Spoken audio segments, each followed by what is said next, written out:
7.3, solving equations with variables on both sides. Now, guys, we've done this before as well. We're going to be looking at page 271, 273, and we're just going to get right to it. All right, so if we start with an equation like this, 4x minus 3 equals 2x plus 13. We want to get all of the x's on one side and all of the numbers on the other. So let's start by getting all the plain numbers over to the right, and we do that by adding 3 because we have a minus 3 here. All right, so now we end up with 4x equals 2x plus 16. Then we're going to subtract 2x from both sides, and that's going to give us 2x on this side because 4x minus 2x is 2x.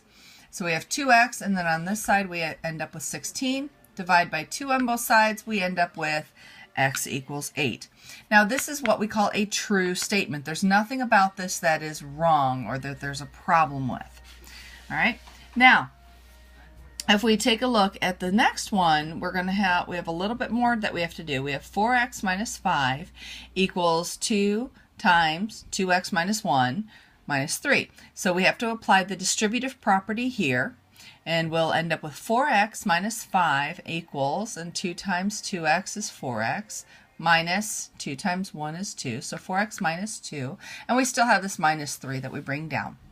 All right, now once we do that, we need to combine our terms, and so over here we have minus 2 and minus 3, so we're going to rewrite that as minus 5. So we have 4x minus 5 equals 4x minus 5.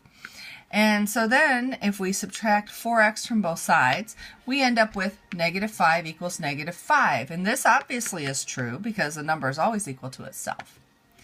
And then if we look at C, we have 4x plus 2 equals 4x minus 5. And if we subtract 2 from both sides to get the 2's on one side, we end up with 4x equals 4x minus 7. And if we subtract 4x from both sides, we end up with 0 equals 7. Well, this is not true. So what does this mean? Well, up here, we come up with x equals 8. So there's one solution here. We know that it's true, okay? Over here, we end up with negative 5 equals negative 5. So it doesn't matter what x is. We can put any number we like in for x, and this is still going to work, which means that the solution, so all x's works, the solution is all values of x. Any possible value you can think of will work for this guy. This guy, only 8 works. Okay? This guy, any x you want to put in there works. But then when we look at this guy, well, shoot, when we bring this down, 0 never equals 7. It doesn't matter what x you use. So that means that this guy has no x's that work, so there is no solution. All right, so think about that when you look at reflect number 1 and write your answer for that. Now, for example 2. All right, we do not need to fill in your ABC. Okay, they want you to come up with a false statement, and don't worry about that.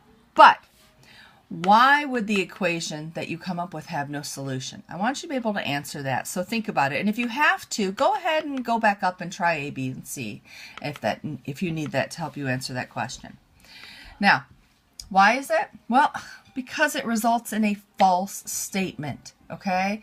If it's a false statement, there is no solution.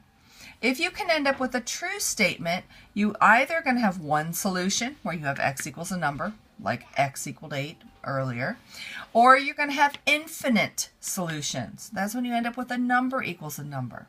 So I want you to keep these things in mind right here when you try 2b, 2c, 2d, and 2e. Now, coming down here, it's funny because they used this exact same example earlier, so I keep telling you we've done this, and we really have. But we have 2 gems here. We have the silver gem, and the silver gem costs $25 for the membership fee, plus $30 for every time you have a personal training session. Fit Factor costs $65 to join, but it only costs you $20 for each session. So they could ask the question, find the X, the number of personal training sessions you have, so that it costs the same to be in either gym. So the way you do that is you take what it costs for the silver gym, this first one, and you have to set that equal to what it costs for the second gym. So 25 plus 30x equals 65 plus 20x. And now we just have an equation just like we've done before. So first we'll get the numbers on the same side. So we're going to subtract 25 from both sides. That gives us our 30x equals 40 plus 20x. Then we need to get the x's all over on the same side. So we're going to subtract 20x from both sides. That gives us 10x equals 40. And then to get x by itself, we divide both sides by 10. So x equals 4, meaning that if you only use 4 training sessions, it doesn't matter if you go to the Silver Gym or Fit Factor. They're going to end up costing you the same amount of money. Now I would like you to try 3A and 3B. And your homework for this section is 275, 276.